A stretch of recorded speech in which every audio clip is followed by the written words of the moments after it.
Good evening, everybody. This Monday, day after this year's Mother's Day in 2022. If you're watching on Facebook, Twitter, YouTube, or Twitch, you can thank Restream.io. The link is down there under Paul's face. Yeah. And this is Scriptural Salvation Baptist Tabernacle. My name is Andy. Welcome to my living room. Joined here with me, you have Paul directly in front of me. On the camera. Yep. Richard. Steve's to my left. Off camera to the right, you have Jacob. You have my wife, Elizabeth. You have Hannah. And you have my daughter, Grace. We don't have the baby here yet, but that's coming soon. But, you can't rush these things. But we're getting there, everybody. I promise you. Spirit's on the camera. Okay. That was really random, Paul. Yes.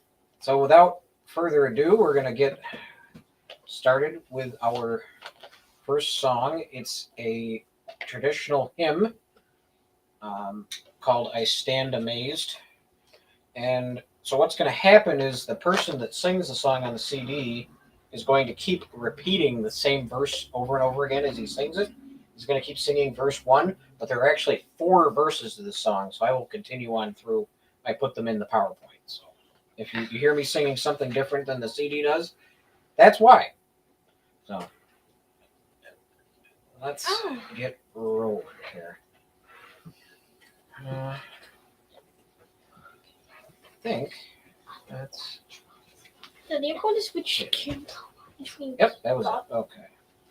Steve, think it's time to sing the song. Paul. Mm-hmm. Paul. Okay. Yeah. Are we all sitting? You stood up right as he started to sing, and we're talking. All right. Are we?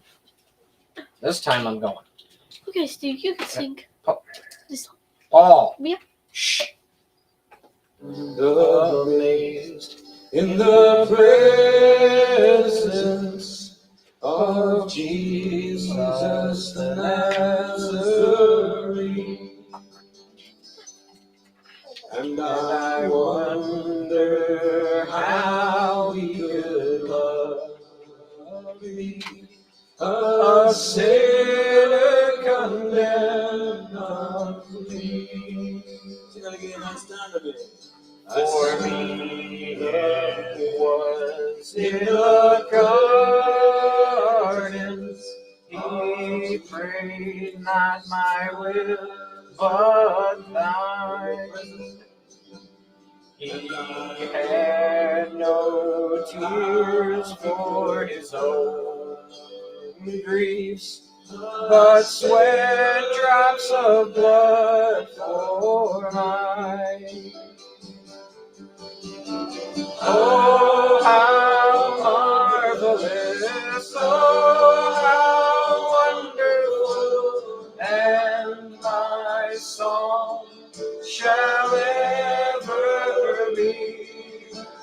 Oh, how marvelous, oh, how wonderful is my Savior's love for me.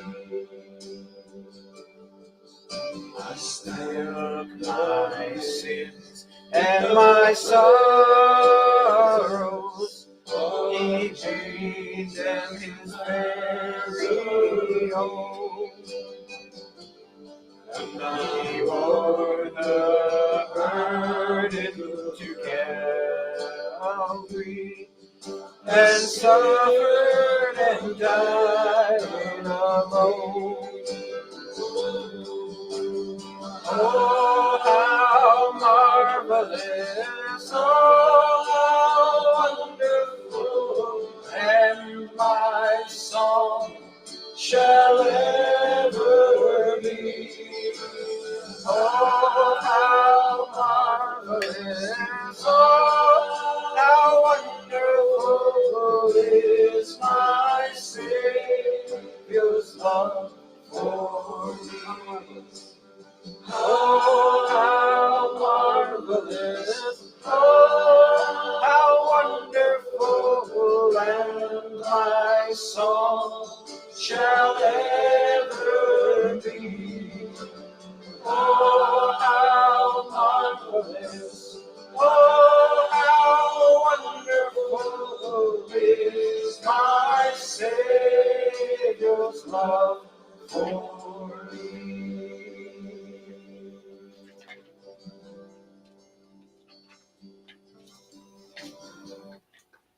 All right.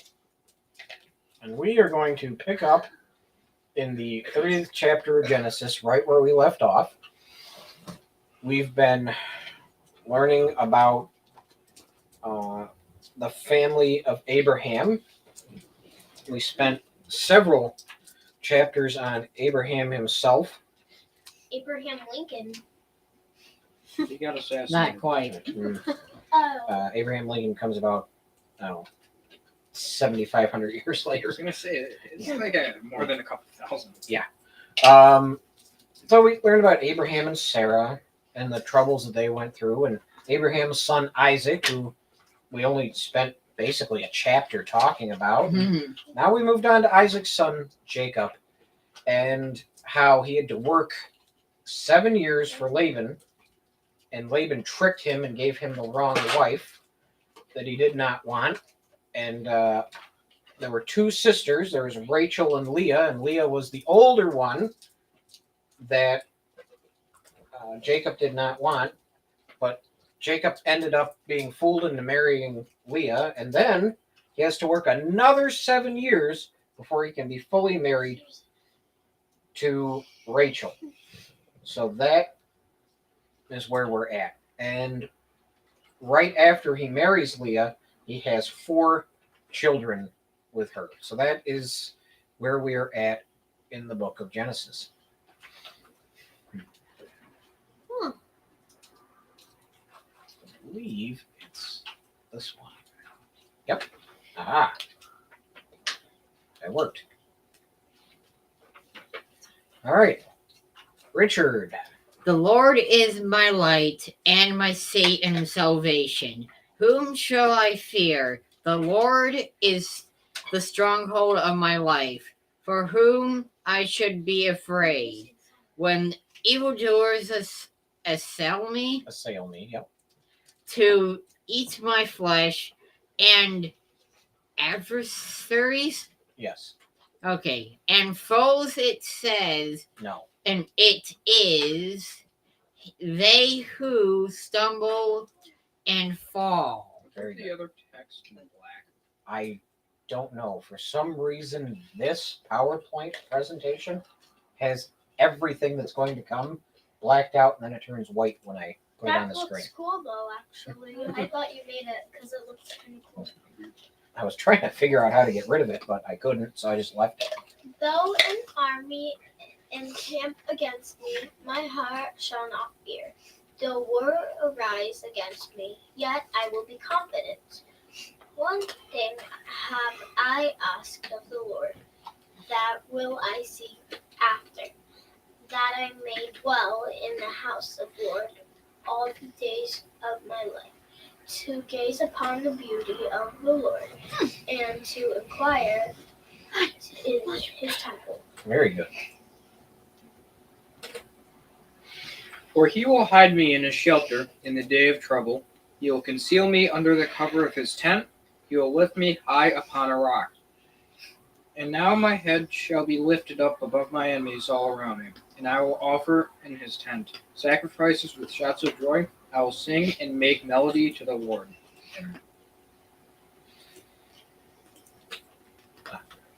Really?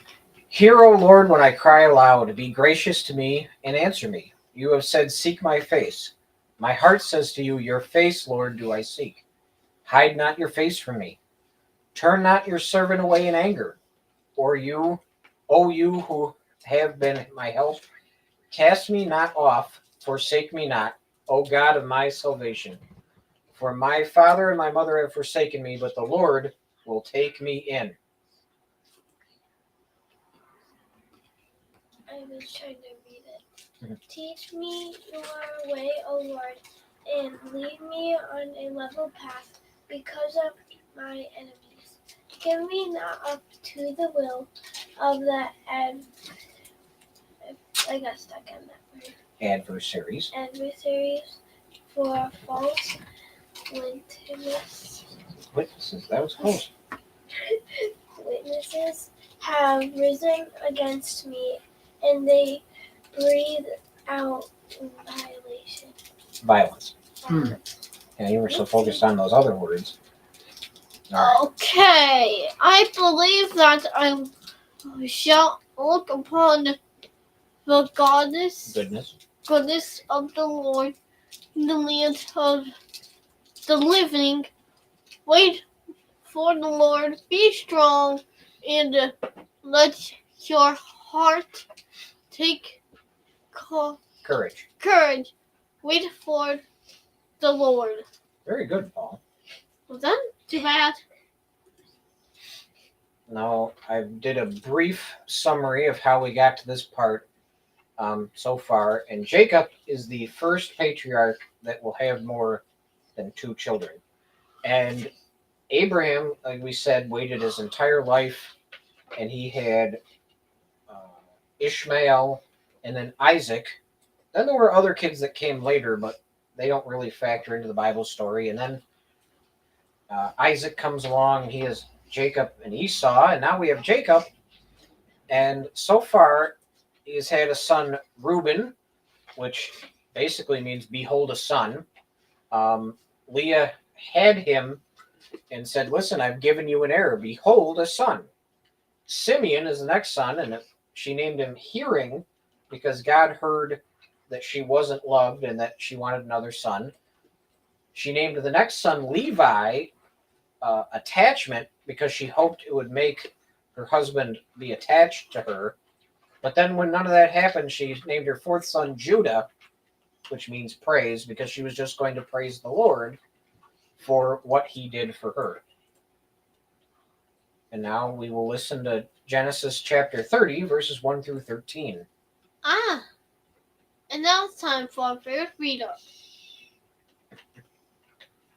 Let's see. I need to... All right. Genesis 30, 1 through 13. I'm going to share the verse on the screen. And then... Or if you read. Okay. Genesis 30. When Rachel saw that Jacob no children, she envied her sister. She said to Jacob, give me children, or I shall die. Jacob's anger was kindled against Rachel, and he said, am I in the place of God, who has withheld from you the fruit of the womb? Then she said, here is my servant Bilhah. Go into her, so that she may give birth on my behalf, that even I may have children through her. So she gave him her servant Bilhah as a wife, and Jacob went in to her. And Bilhah conceived and bore Jacob a son.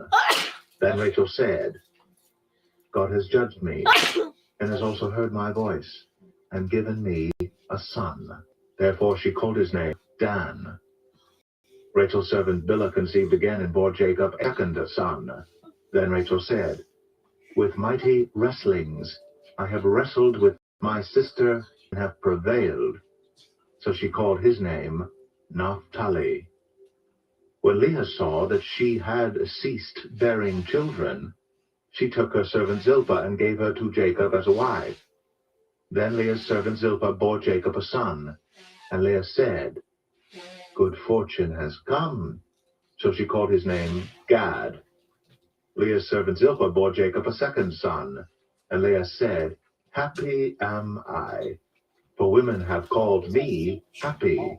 So she called his name Asher. Okay. So there we have a bit bouncing around about children and who their mothers are. This guy has like 4 wives. Ah. Jesus. Yes. Jesus. That is All right. How many chicks can you handle? Doesn't handle them well. Right at the very beginning, I know you caught that, but Rachel goes, give me children or I shall die. A little dramatic? Yeah, I think it is. Here's Jacob, and not only does he have 2 wives, but they're also sisters. And because the older one has already given birth to 4 sons, the younger one declares war and says, "That's it. We're going to fight this one out." Now, Jacob answers her with, "Am I in the place of God who has withheld the fruit of your womb?" What Jacob's basically saying is, it's not me here. I'm not the one that's doing this to you. I can obviously have children. It's you. He's put in a tough spot, and he knows that it's on God on why this is happening. He's trying to get her to see this. At the very end of the last chapter, it mentioned the maidservants that went with Rachel and Leah, and they were Bilhah and Zilpah. And I said, remember those names because they're going to factor into this chapter. Already And- forgot them. Well, Mhm. remember that they were maidservants. That was the important thing. I know that they were served. Well, I said they don't come into the story yet, but they do now. Well, here they are. So basically what happens with Jacob is multiple wives is a bad idea, and he has them. When you marry sisters, that's a bad idea, and he does. And then, when you throw on top of that having children through maidservants, that's also a bad idea. And Jacob has done all of these things. He just doesn't know when to stop. Now Rachel, who had said, "Give me a son or I shall die," takes her servant Bilhah and has 2 children with her. Now, the first child is named Dan, which means judge. And what she's saying is, God is judging me and seeing that I'm good enough for my maidservant to have a son in my place. The next son is named Naphtali, which means to wrestle. And what she's basically saying is, in this battle here, my other sister isn't giving birth to anybody, and my maidservant just gave birth to 2 sons, so I'm claiming victory. Now, in the grand total, she's had 0 children, but she's claiming victory in this little battle. So Leah, not to be outdone, after she's already had 4 children of her own, takes her maidservant Zilpah and has a son named Gad, which means good fortune, and Asher, which means happy. Now, back when she had given birth to Judah, she had given up on trying to make Jacob love her, and she named the son Judah because it was praise for God, and she was basically saying, "I'm giving my life to God." Now she's completely forgotten all about that. It's not about her loving her husband. It's about her outdoing her sister. And then you throw in the maidservant thing, and it's really compounded. Mhm. I end the slide with family turmoil, and I think you can see where that's brewing here. This is not a very functional family. Yes, it No, is. Very functional. not at all. This chapter, we will start with chapter 30, verses 14 through 24. Yeah, all those. Hilarious. 14 through 24. Nope, not that one. This one. In the days of wheat harvest, Reuben went and found mandrakes in the field and brought them to his mother Leah. Then Rachel said to Leah, "Please, give me some of your son's mandrakes." But she said to her, "Is it all matter that you have taken away my husband? Would you take away my son's mandrakes also?" Rachel said, "Then he may lie with you tonight in exchange for your son's mandrakes." When Jacob came from the field in the evening, Leah went out to meet him and said, "You must come into me, for I have hired you with my son's mandrakes." So he lay with her that night. And God listened to Leah, and she conceived and bore Jacob a 5th son. Leah said, God has given me my wages because I gave my servant to my husband. So she called his name Issachar. And Leah conceived again, and she bore Jacob a sixth son. Then Leah said, God has endowed me with a good endowment. Now my husband will honor me because I have borne him 6 sons. So she called his name Zebulun. Afterward she bore a daughter and called her name Dinah. Then God remembered Rachel, and God listened to her and opened her womb. She conceived and bore a son and said, God has taken away my reproach. And she called his name Joseph, saying, May the Lord add to me another son. Okay. So I'm guessing Joseph is going to be very important. That's a pretty good guess, Richard. What do you say? That Joseph is going to be important. Yeah, then Spears Judah's on also camera. important. Is this the right Judah? Yeah, it is. This is the one with the Lion of Judah. Yeah. No, I was wondering if it was, Ah, That kind of gives us a hint of he doesn't pick the oldest, he doesn't pick the youngest this time. He's kind of strange section warning. I had to read through this multiple times in order to understand it. This is really strange. So Reuben, who is the oldest and whose name means look, a son, is walking out in the field and he finds a fruit, mandrakes. Now in Hebrew, these are called love apples. And he gives them to his mother Leah.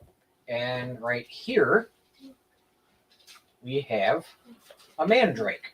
love apples. Love apples. yeah, man, I love apples. Does that look like any Apple. apple you've ever seen? No, No. I was thinking it was some type of fruit. Well, yeah, it is. And, well, so what is the significance of a mandrake? It's an aphrodisiac. Ancient people and some modern ones think that it promotes fertility if women or men eat them. So Reuben's walking around and he finds these mandrakes. They're rare and he brings them home to his mother. And Rachel, who is barren, says, I haven't had any children. Give me some of these. Give me your mandrakes. And Leah, who's in a war with her, says, no, it's bad enough that is it a small matter that you have taken away my husband? Like I said, Leah's bitter.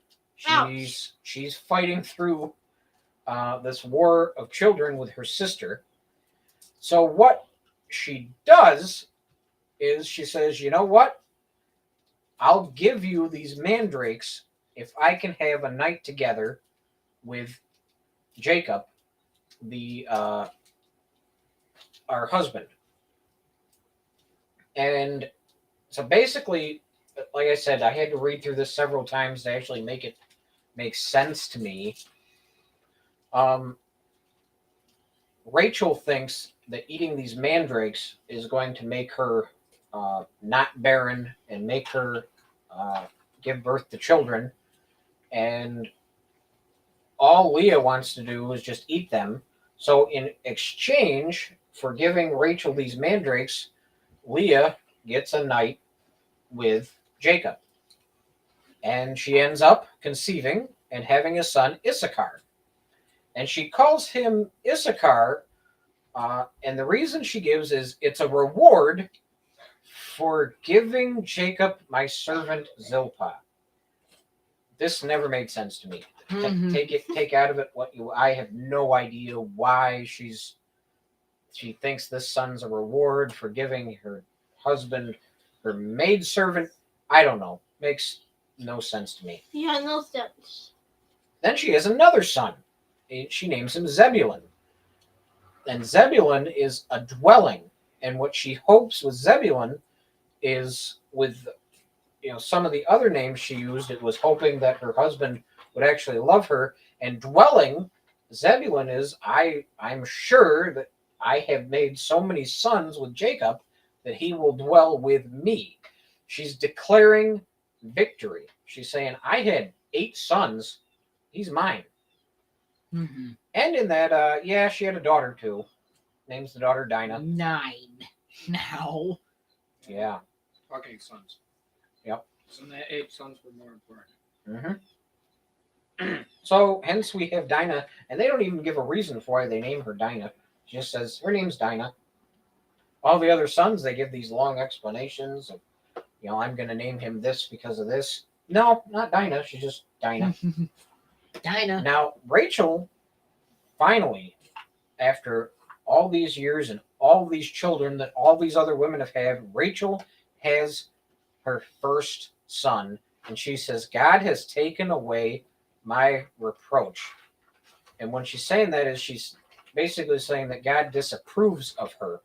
Now, does God really disapprove of her? No, but that's how she feels when everybody else is having all these children and she can't have any. And she names her son Joseph, and Joseph means may he add. Basically, what she's saying is she's praying for, well, God, you gave me one son. I hope you add another one to it. May he add. So that's where the name Joseph comes from. When this theme of opening up a barren woman's womb has happened several times in Scripture so far, and it happens several more times. So what it does is it shows us that God has control over when a woman is going to give birth. Party! Yeah. I like butterfly. Now we will listen to 25 through 36. Wow. All right. 25 through 36.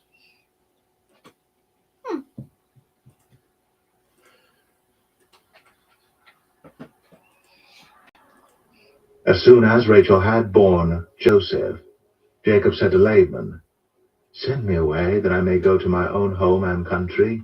Give me my wives and my children, for whom I have served you, that I may go, for you know the service that I have given you. But Laban said to him, If I have found favor in your sight, I have learned by divination that the Lord has blessed me because of you. Name your wages, and I will give it. Jacob said to him, You yourself know how I have served you, and how your livestock has fared with me. For you had little before I came, and it has increased abundantly, and the Lord has blessed you wherever I turned. But now, when shall I provide for my own household also? Said, What shall I give you? Jacob said, You shall not give me anything. If you will do this for me, I will again flock and keep it. Let me pass through a flock today, removing from it every speckled and spotted sheep, and every black lamb, and the spotted and speckled among the goats, and they shall be my wages. So my honesty will answer for me later when you come to look into my wages with you. Every one that is not speckled and spotted among the goats, and black among the lambs, if found with me, shall be counted stolen. Laban said, Good, let it be as you have said. But that day Laban removed the male goats that were striped and spotted, and all the female goats that were speckled and spotted, every one that had white on it, and every lamb that was black, and put them in charge of his sons. And he set a distance of 3 days' journey between himself and Jacob. And Jacob pastured the rest of Laban's flock. Okay.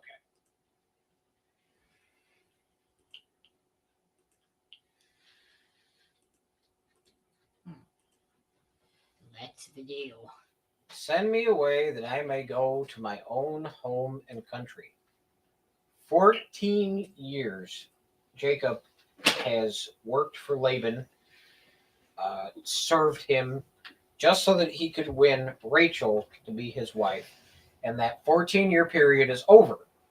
Even after these 14 years of working for Laban and building this family of his, he still considers the promised land to be his home. I'm all done working for you. Let me go. So Laban says, well, if my favor is with you, I let me name some more terms and you can work for me longer. Laban says, I have learned by divination. Basically, what Laban is doing is he's practicing witchcraft, and the witchcraft is telling him that the reason that Laban's flocks are growing and becoming blessed is because of Jacob. Now, anybody else can look at what Jacob or Isaac or Abraham and all the things they do and how they're always blessed with everything they do. And everybody else knows that it comes from God. Laban doesn't see that. He's a real hardhead, and he just practices witchcraft to be able to know that Jacob is blessed by God. Laban, Dad, your computer's lagging. well, it's fine, Paul.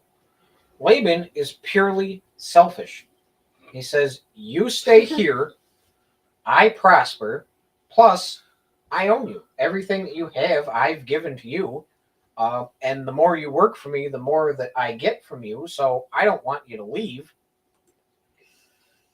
Jacob You should. doesn't want to be owned, though. When he's talking and making this latest deal with Laban, he says, I don't want wages from you. So we can compare this to Abraham when he talks to the king of Salem. He says, I don't want any mortal man to give me gifts so that they can say that they own a piece of me. I want to be able to do it on my own. Now, Jacob, these 14 years that he's worked, Excuse me. the flocks of Laban have become prosperous. Laban has become rich because of Jacob. Jacob goes, when shall I provide for my own household also? When am I going to start building for myself? So what he's doing here is he goes, Laban, you know what? I'll stay and I'll work for you. But this time, I'm not just going to build up your fortune, or I'm not just going to take something from you at the end. I'm going to build up my own flock during this time. And he even says, you know what? I'll work in the flock too. I will shepherd them. But what we're going to do is we're going to take all the sheep that are less desirable, the speckled and the spotted and the little black lambs and all the different colored goats, instead of the pure white and black ones. We're going to take these odd sheep and goats, and we're going to put them aside. And Jacob says, I'm going to own them. So there weren't that many of them in the herd, because when you breed a flock, you breed them for the strong traits, the solid colors, the white sheep, the black goat, the solid colored animals. So Jacob goes, I'll take the outcasts and the rejects, and they're not going to be many of them. And what happens is Laban's sons are tasked with watching the outcast flock. They're the ones that are watching Jacob's flock while Jacob tends to the main flock. So all the purebred sheep, the white ones, the pure in color, the stocky, the big sheep, Jacob is watching them, even though they aren't his.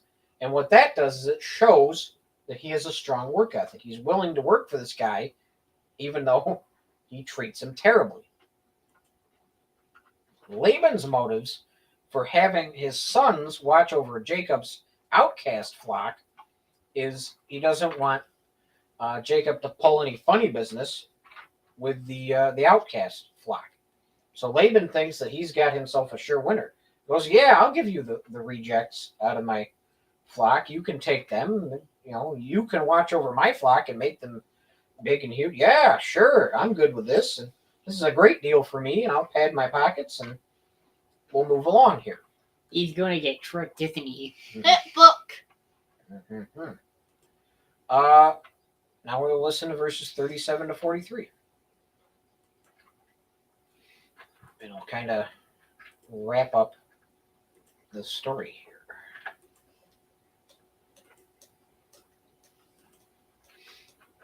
37 to 43. Then Jacob took fresh sticks of poplar and almond and plane trees, and peeled white streaks in them, exposing the white of the sticks.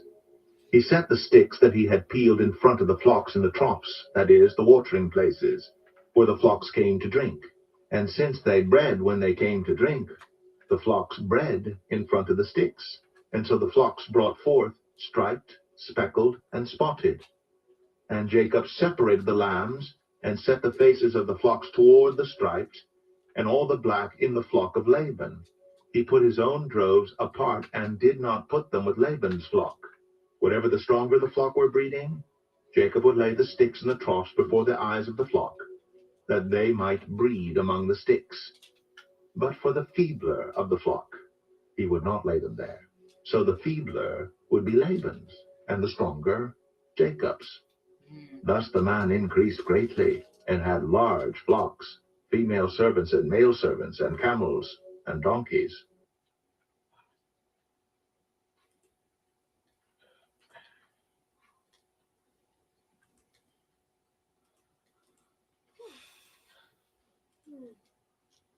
Another strange section we have here. This is kind of strange. Talks about Jacob taking tree branches and cutting white streaks out of the sticks so they can get certain sheep to breed together. Now, this is a science called animal husbandry, farm animal breeding to get the best stock.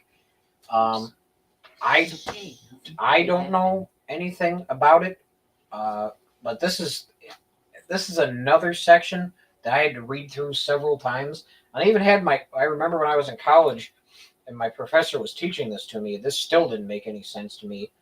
But it's several years later. I read through it a couple more times today and a couple days ago, and it finally made some sense to me. What Jacob is doing when he's taking these sticks is he's having the main strong herd. Remember, that's the one that he took control of. He's having them breed together, and somehow they are breeding speckled and spotted sheep from these white purebred sheep. Now, this is something called selective breeding, where you're breeding the strong sheep to the strong sheep, but the odds of the outcasts coming from the regular herd with genetics, if you're breeding two white sheep, you normally get a white sheep, and two blue-eyed people normally have blue-eyed children. It's just genetics and in genes, and it works with sheep too, but all the time. Not all. There are recessive genes and all that, but what Jacob is doing is he's constantly building up his herd through the herd that he's watching from Laban. So he's taking the strong, purebred white sheep, and he's coming out the clear winner in all this. All that's coming out of Laban's flock are speckled and outcasts. And maybe Jacob's method of cutting notches in almond and poplar trees caused these normal sheep to speckle. Most likely, though, this is all God. There are other instances in the Bible where somebody does something that's normal to them, and God takes control and completely does things his way behind the scenes, but the people are left to thinking, well, when I cut the piece off of that almond branch, those purebred white sheep came out little black goats.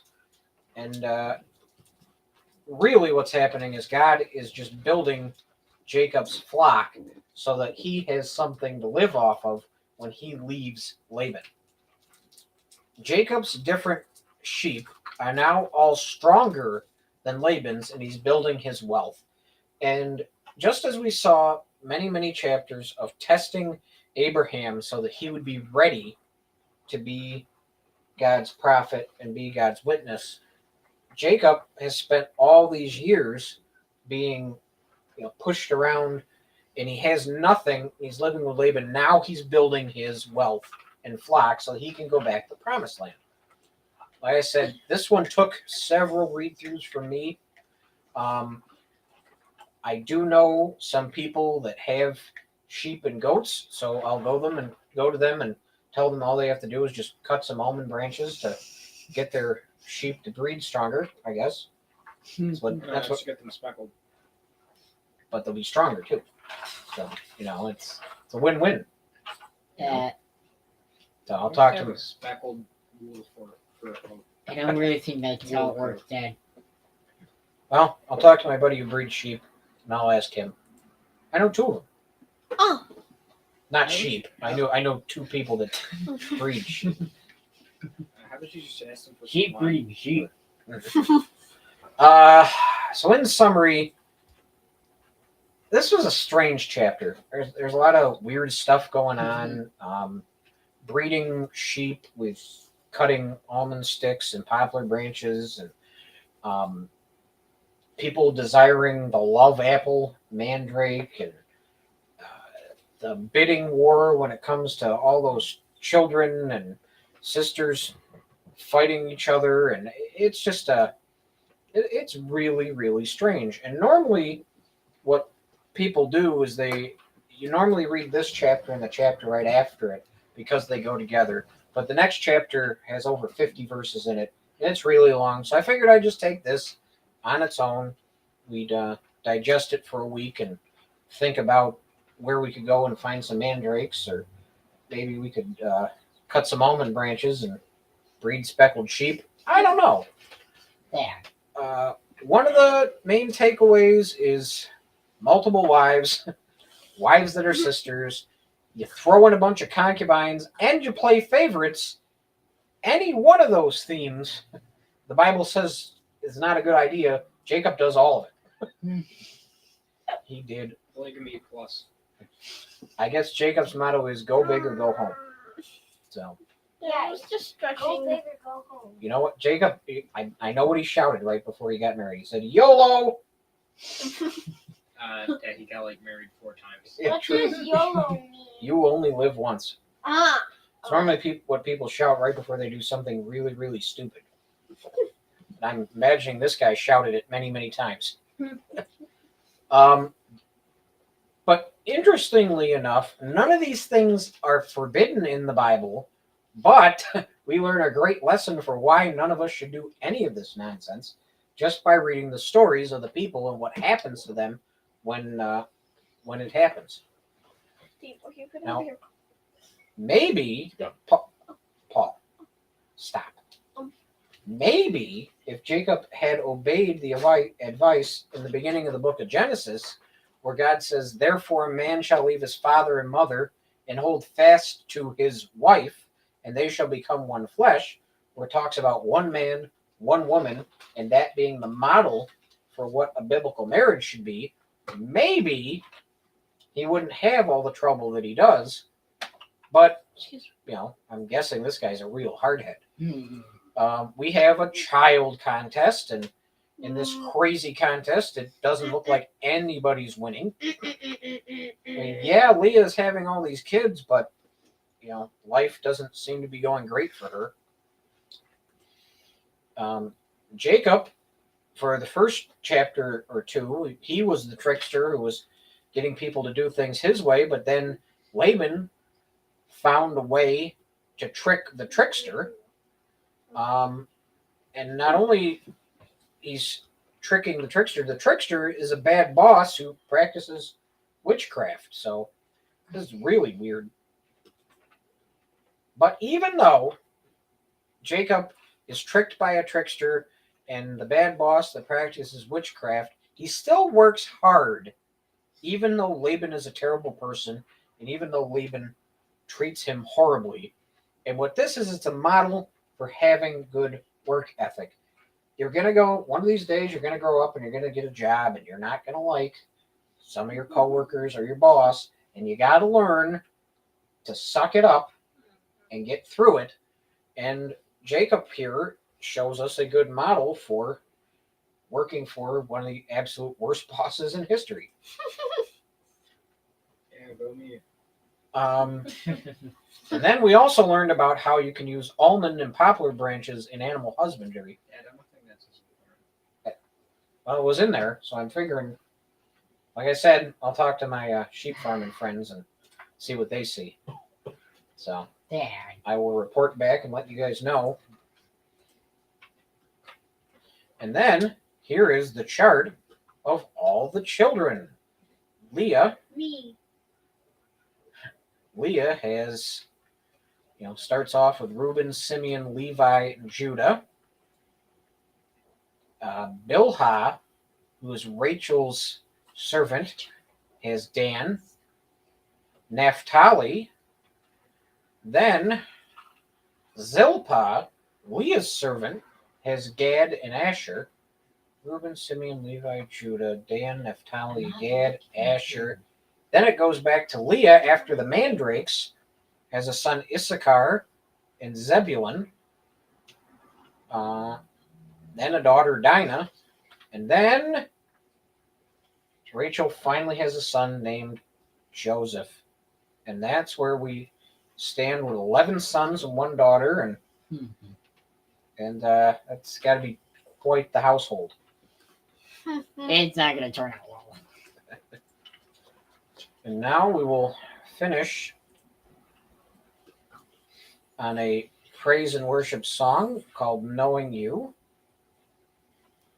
All right. Let me cue this up here. Okay. Oh, yeah. Should probably rewind this. Okay.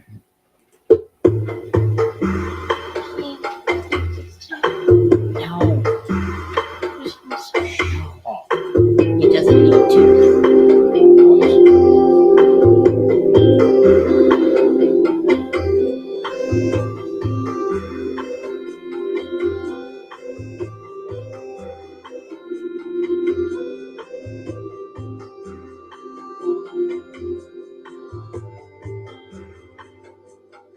All I want to tell you, fill my life above all this world reveals, and most of all I once thought gained, I have counted lost, spent and worthless now, compared to this. Knowing you, Jesus, knowing you, there is no greater thing. You're my own, you're the best. You're my joy, my righteousness, and I love you.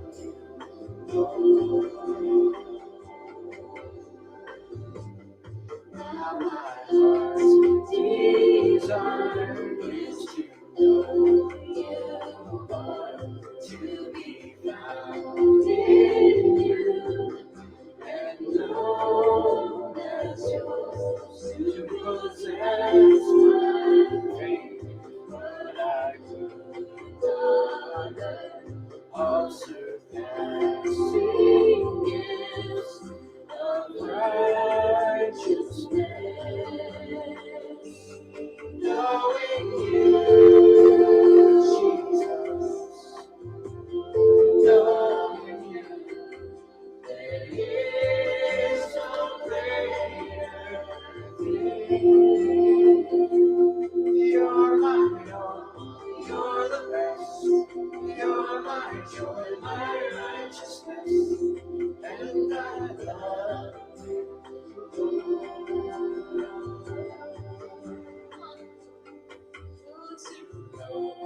the power of your risen life, and to know you in your suffering, to become like you in your infinite love.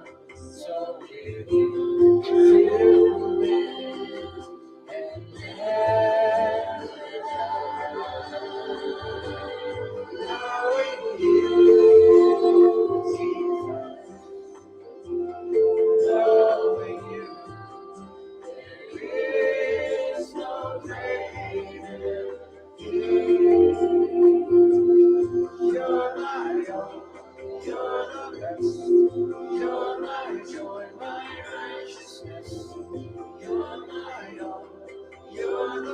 You're my joy, my righteousness. You're my all. You're the best. You're my joy, my righteousness. And I love you.